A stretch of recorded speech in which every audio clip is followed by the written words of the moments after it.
Chaque citoyen doit se sentir responsable du devenir de l'ensemble dont il est solidaire et répondre à sa propre conscience. Ai-je fait ce que je devais? Me suis-je forcé de faire mieux chaque jour? Félix Houphouët-Boigny. Dans cette deuxième vidéo du mois d'octobre, nous parlerons, comme annoncé, de la façon dont nous devons vivre la sobriété, la tempérance par rapport à l'argent. L'argent est nécessaire, bien sûr. Nous l'avons dit, l'argent est nécessaire pour s'assumer, pour assumer ses responsabilités. L'argent est nécessaire pour vivre.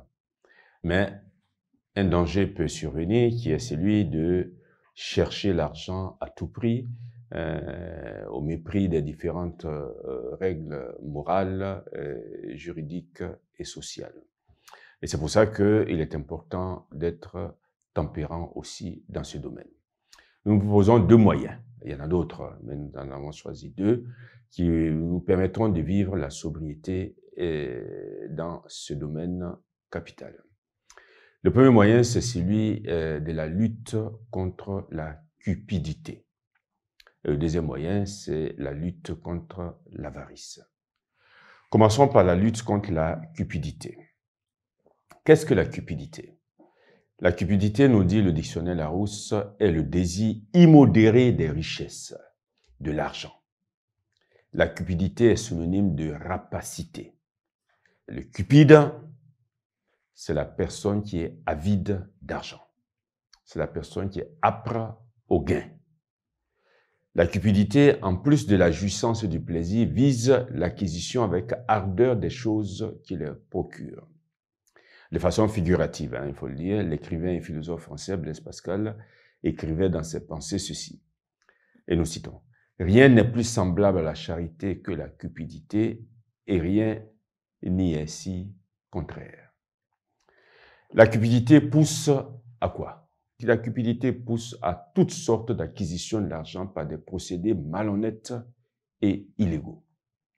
Nous le savons, dans tous les pays, il existe des lois pénales qui incriminent et répriment les actes qui portent atteinte aux personnes, aux biens et à la vie en communauté. Certains des actes sont d'une particulière gravité, tels que le commerce d'êtres humains, tels que le commerce d'organes humains, tels que le commerce de sexe, tels que le commerce de stupéfiants et autres substances vénéneuses, tels que les meurtres, les assassinats, pour ne citer que ceux-là.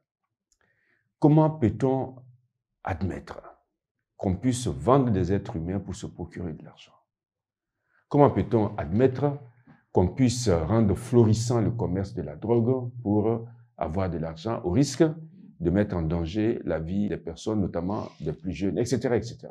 Ces actes contenus dans les lois pénales, il ne peut être passé sous silence les pactes divers que, malheureusement, l'on peut conclure avec des puissances occultes destinées à s'enrichir, voilà, nous le savons. Ou alors le sacrifice de ses propres enfants ou de ses proches pour obtenir de l'argent, etc., etc.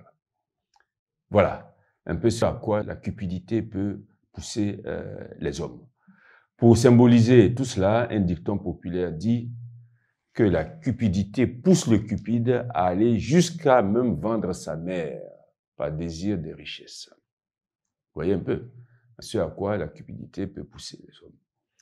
Dans le domaine économique, cette soif déraisonnable de l'argent a fait l'objet d'un colloque important. Bon, nous le signalons pour ceux parmi vous qui nous écoutez et qui s'intéressent à ces questions-là. Il y a eu un colloque important organisé par l'école de formation du barreau de Paris le 15 octobre 2013 à la maison du barreau de Paris sous la direction scientifique d'un avocat de renom, Maître Georges Teboul. Les actes d'ailleurs de ce colloque, dont nous recommandons la lecture, ceux parmi vous qui s'intéressent à ces questions, ont été publiés dans la revue La Gazette du Palais, édition spécialisée numéro 363 à 365, tri-hebdomadaire du dimanche 29 au mardi 31 décembre 2013. Les lois pénales contiennent des dispositions qui répriment les actes de cupidité. On ne va pas les citer ici parce que bon, ce programme n'est pas un cours de droit pénal, on ne va pas citer tous ces dispositifs. Nous ajoutons aussi que d'autres lois contiennent des dispositifs de contrôle qui empêchent ou réduisent au minimum ce type d'actes. Mais au-delà de ces textes légaux, chaque citoyen est invité à lutter contre la cupidité. Il n'est pas bon de courir après l'argent en utilisant des moyens malhonnêtes, frauduleux et immoraux. Ce n'est pas bon ni pour soi, ni pour les autres, ni pour la cité. Parlons maintenant de l'avarice. L'avarice est définie par le dictionnaire Larousse comme l'attachement excessif aux richesses et le désir de les accumuler. L'avare aime à amasser des richesses, de l'argent et craint de les dépenser. La sagesse populaire regorge d'ailleurs de plusieurs proverbes et dictons, dont ceux-ci nous citons pêle-mêle. Père avare, enfant prodigue. À femme avare, galant escroc. L'avare et le cochon ne sont bons qu'après leur mort. Quand tout vice sont vieux, avarice est encore jeune. C'est-à-dire que beaucoup de vices passent par l'âge, mais rarement l'avarice. Avarice passe nature. L'avarice est la mère de tous les maux. Les avares font nécessité de tout, c'est-à-dire qu'ils n'usent pas de leurs biens et manquent du nécessaire. L'avarice est comme le feu, plus on y met du bois, plus il brûle. Autre proverbe, l'avarice de temps seul est louable. Autre proverbe, qui prend toujours et jamais ne donne, à la fin chacun l'abandonne. Et 3, à la farine, large au son, en parlant de celui qui est généreux, de ce qui lui coûte peu. Tel se met en peine de farine que le pain est cuit, en parlant de ceux qui se plaignent de manquer alors qu'ils sont riches. Les avares sont comme des porcs, ils ne rendent service qu'après leur mort. Voilà, donc quelques proverbes comme ça, pêle-mêle pour vous, pour enrichir notre culture à tous. Eh bien, le temps imparti à cette vidéo touche à sa fin. Nous allons nous arrêter là, renvoyant à la semaine prochaine la suite de ce qu'il y a à dire sur l'avarice.